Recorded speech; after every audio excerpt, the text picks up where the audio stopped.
I'm going to show you a 4-step plan which is going to help you prepare for your university exams. I've been teaching at university for nearly 20 years now, so I know how much this approach helps students in preparing for their exams. Most of what I say is going to apply regardless of whether you are studying arts or humanities or the sciences or whatever, and most of it applies whether or not you're doing in-person exams in the exam hall or whether you're doing online exams at home or whatever. Okay, we're going to get going with that right now. Step 1, work out which topics are being covered in the exam, how many you need to answer, and how many you need to revise. Okay, here it sounds like I'm stating the blooming obvious, like obviously you've got to work out what's going to be in the exam before you start revising for it, but you would be surprised how many students over the years have missed this step, and either they've completely revised the wrong stuff, or they've revised more topics than they need to, so they haven't put enough effort into the specific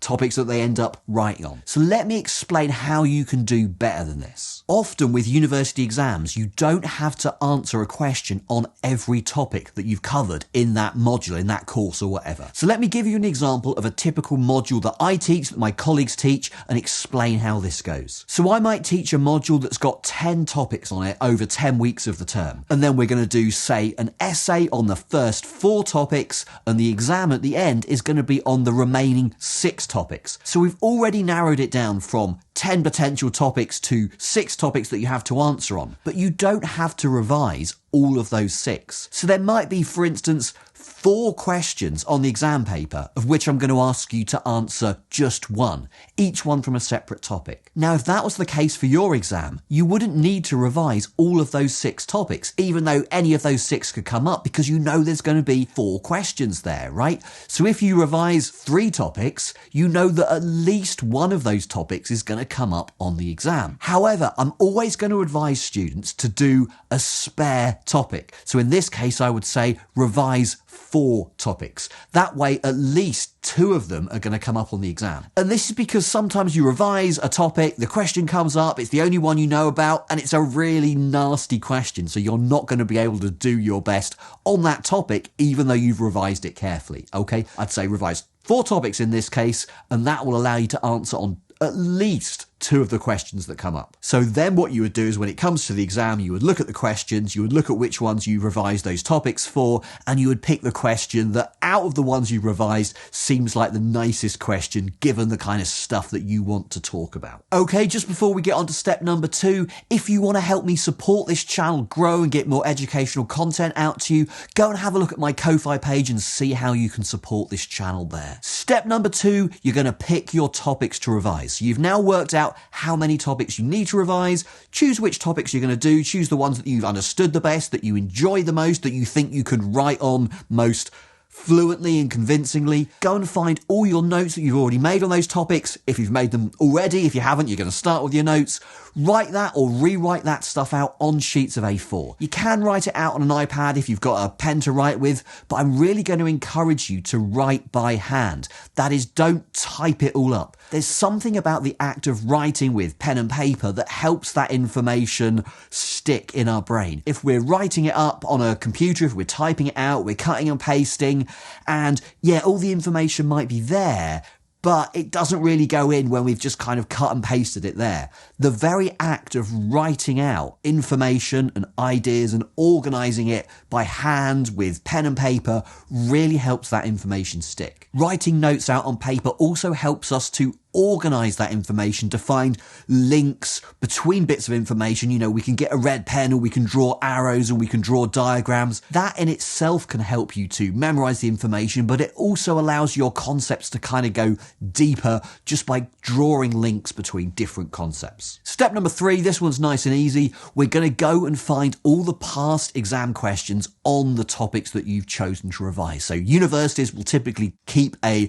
repository of past exam papers is typically tutors, they ask similar questions each year. If they've been teaching that module for a number of years, the questions kind of rotate around each year. But if you look back over, say, 5 years, you're going to find questions on the topics that you've chosen to answer on. What you're doing there is you're looking for the kind of questions, the style of questions that are going to come up. So I'm not saying that exactly those questions are going to come up in your exam. They might be kind of differently worded this year or whatever, but you're going to get an idea of the style, the kind of questions, the format that's going to be coming up for this year. Step number 4. Now this one's going to go a bit different depending on whether you're doing an arts-based, essay-based type exam, or you're doing a more kind of science-based one where you're kind of writing out answers to exercises or whatever. So in the case of an arts essay-based exam, where you're basically writing an essay, answering a question, what you're going to do is you're going to look at the past questions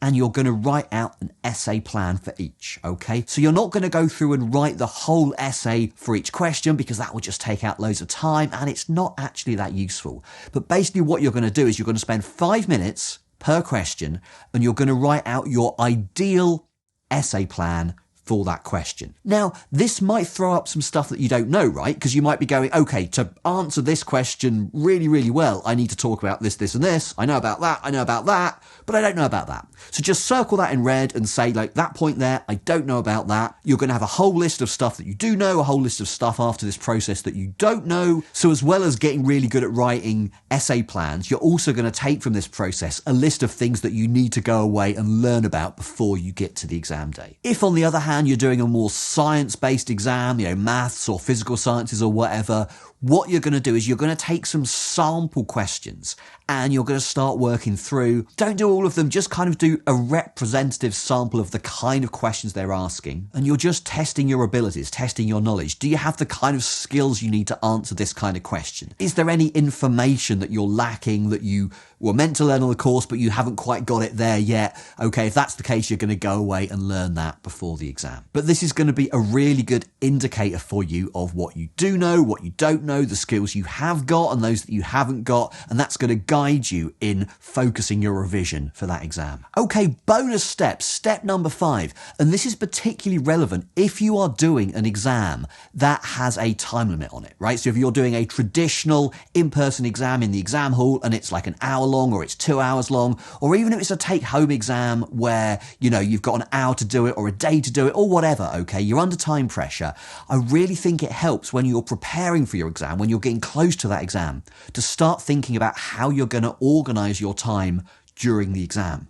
So what you can do here is, as you're making your essay plans, if that's what you're doing, you can annotate them with timestamps, effectively saying, by this point in the exam, I want to have got to that bit. By this point of the exam, I want to have got to that bit. And that's really going to help you avoid that super frustrating thing of you've got all these things that you want to say, but you've only got 2 minutes left in the exam. So you're just writing out nonsense and it's all scribble and illegible. And, that happens loads. So you don't want to be that person. And the way to avoid that is A, you're making good plans, but B, you have some idea of at which point in the hour or 2 hours or whatever, you're going to be writing that bit or that bit. And you have to be kind of strict with this, okay? So let me just give you an example. Okay, so just for an example, let's suppose you're doing a philosophy exam and the question you're going to answer is disjunctivism an acceptable theory of perception? Justify your answer. And let's suppose you've got 1 hour in the exam hall to answer that in. So here's what I suggest you do. You're going to leave 5 minutes at the start of the exam for writing out your plan on the exam sheet, right? So do that at the top of your exam. That'll help you kind of keep it in order and stop you running out of time. Here's a really quick plan that I came up with. And what I'm basically saying to myself is, by the time I've got 10 minutes into that exam, I want to have explained what the theory I'm talking about is, disjunctivism. By halfway through, I want to have done all this stuff. I've also got in my notes here that maybe I think that this part of the essay, it's going to be really important. So I've allocated more time for that. Most bits I've allocated 5 minutes, but I'm giving 10 minutes for that bit.